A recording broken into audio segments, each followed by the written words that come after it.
Chapter 14, The Blue Thread. Peace, Ben discovered, made a sound he had forgotten.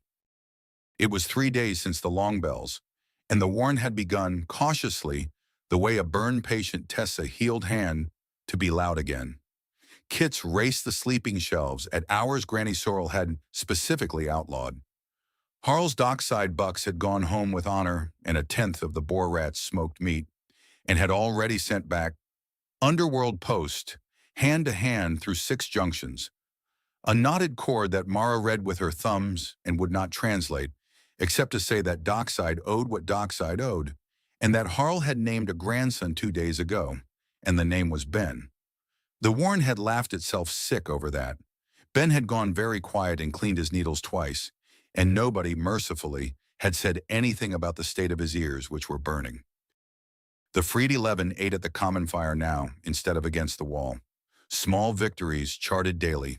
The old doe with the splinted arm, Dre of the culled mill race line, 30 years a silt forager, and possessed of opinions about soup that were rapidly reorganizing the warren's kitchen, had stopped waking with a lie ready.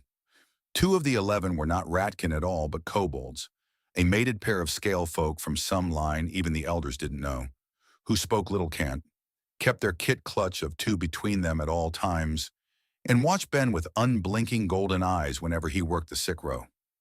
He had set the male's cracked hand ridge. He was fairly sure that, in whatever ledger kobolds kept behind those eyes, this had bought him something. He didn't know what yet. And Fen counted. It was Scab who noticed it first. Of course it was. And Scab who came to Ben at the mending corner with his squint gone strange and soft and said, "Watch her hands." Ben watched. Fen sat where she always sat, back to the trusted wall, and her fingers moved against her thigh in the quick tick-tick-tick of a tally-keeper's count. Not idle, ordered. She was counting the warren. Heads at the fire, kits on the shelves, spears at the door. The same census, over and over, the count that would not stay counted for a doe who had spent a season in a cage where the count only ever went down. She used to keep the whole line's tallies in her head, Scab said. His voice did the thing it did now, when he spoke of her, careful like a man carrying water in cupped hands. Before, our mother taught us the finger code, and Fen was better than me. Faster. A silence, then so quietly it was barely a confession. I'd forgotten anyone in the world knew it, but us. Teach me. Ben said. Scab looked at him. You're the tally keeper. You hold the manifest of this warren, and your sentence is to hold it honestly, and I'm not releasing you from it. Ben kept his eyes on Fen's hands. But she has a language, and there's exactly one person here who speaks it, and Mender's like a second way in when the front door is blocked. Teach me the finger code. 10 signs to start. Soup, pain, yes, no, safe. For a long moment, the tally keeper of Grey Mara's warren studied him. Resentment and gratitude fused so deep even Vital Sight couldn't find the seam, because they were the same coal now, burning the same color. Then Scab's quick fingers moved, and the first sign he taught him was not soup and was not pain. It was the sign for brother. The blue thread was on the 3rd bar of the grate when Ben made the market run at week's turn. He saw it from the culvert's shadow. One twist of dyed wool, small as a beetle, tied where 100 eyes would slide past it and one pair would not. And his pulse did something unprofessional that he noted, filed under later, and declined, professionally, to diagnose.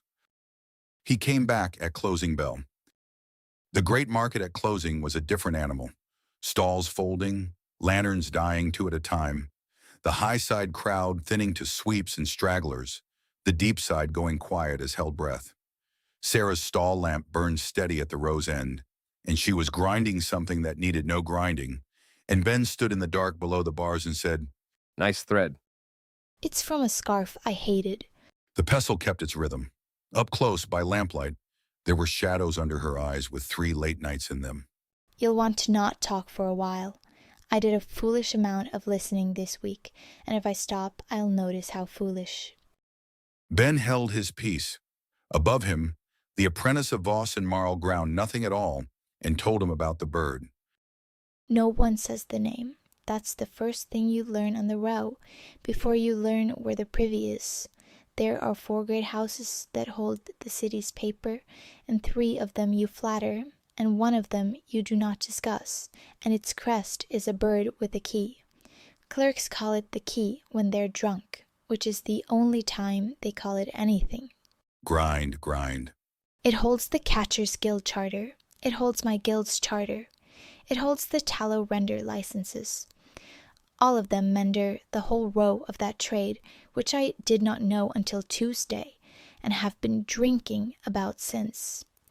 Your fire didn't burn a business. It burned a fingertip. The hand is the size of the city. The buyer of the tonic. The maker of the tonic. Vidi Ruby's recipe is a house secret, brewed under seal in a hall none of my guild has entered, and the guild terraces drink it at 40 crowns the dram, and call it heritage in a bottle. The pestle stopped. Her voice came down to the register that lived under the professional one. The register that had said the books are wrong back at him weeks ago like a door opening. Here's what I actually came to say. Wednesday, a clerk I know, the weeping kind, sealed a letter he shouldn't have described, and described it anyway because I bought the wine. The key has sent down river for a man, a factor. He audits their holdings when the numbers go wrong, and the render row has a name for him the way sailors have a name for weather. A breath. They call him the tallow man, and the clerk said, and then stopped saying, and drank with both hands, that render houses go very quiet after he's balanced their books, staff and all. The market noise had died around the word the way conversation dies around a dropped glass. Ben stood in the dark and felt the shape of it settle on him. A house the size of the city, a burned fingertip, and an auditor coming to balance the books. Sarah, the clerks who talk to you. Are stupid, yes, and I'm stupider, and before you say the next thing. The pestle came down once, hard, a full stop. I checked my own paper trail twice. Voss and Marl buy sewer reagents from a licensed moss picker who does not exist, in a hand that isn't mine, in a book that has never once been wrong at audit. My master signs it without reading. I've been embezzling honesty for years. I'm good at it. The ghost of the dry smile. But the row will be watched once he comes, so watch my bars. And if it's ever the red thread, Mender, it's the red thread. You melt back down your drain and you don't come up for me. That last part, Ben said, isn't in my inventory. the words were out before he'd priced them. Above the bars, Sarah Voss went still. Pestle, breath, ember, all of her, and then deliberately, in the manner of a woman making an entry no auditor would ever find, she reached down through the 3rd bar and put 2 fingers against his claw on the cold iron and left them there. Then stock it. She said quietly. For me. The closing bell rang above them, one long bronze mouthful of night, and every remaining lamp on the row went down on cue, and her hand was gone, packing her stall by touch, all shop girl. Ben went home through the seams with his claw feeling like it belonged to a stranger, and it wasn't until the 4th junction that he noticed she'd left something twisted around the 3rd bar, where the blue thread had been.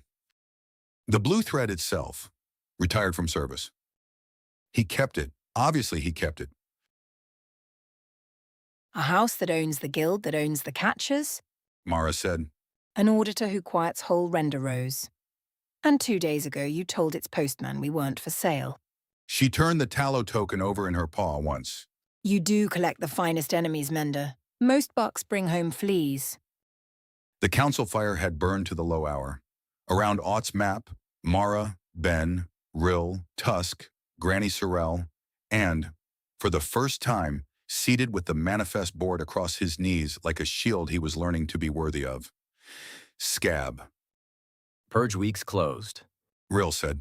Closed seasons hold. Even the guild steps around that law. Vance said so.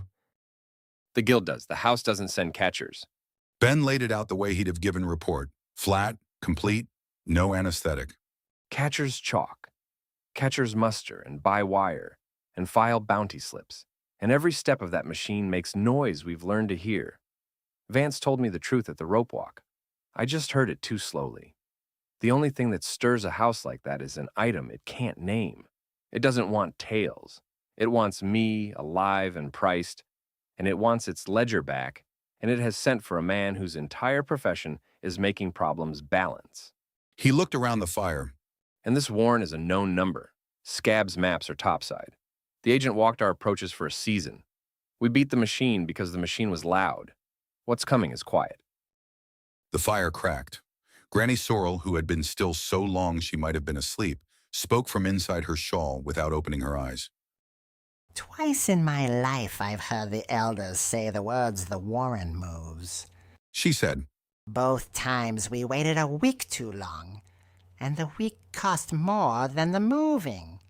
Say the true thing, Menda. You've been saying it slowly for 3 days.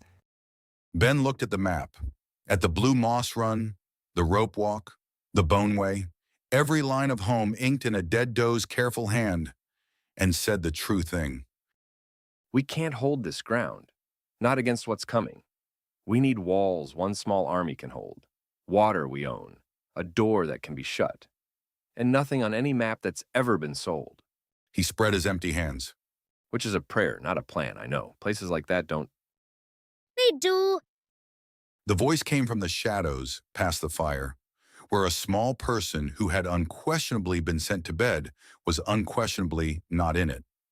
Nib stepped into the light with his pearls in his fist and his eyes enormous, wearing the expression Ben had seen exactly once before. Outside a broken shrine, holding the biggest secret of his small life and trembling with the joy of spending it. Places like that do. Nib said, I know a place. I found it before you ever came. I never told anybody except now I'm telling you. He swallowed. But it's past the boneway, past the last gate, where the old ones built. Deed witnessed, a small one kept a great secret and spent it well. The Covenant assigns this no value. The one below the bottom of the world assigns it a great deal, and is fond of the small one, and will deny this if asked. Ben blinked the ember red out of his eyes. It had never spoken to anyone else's deed before. Later he would remember that and understand it was a doorbell.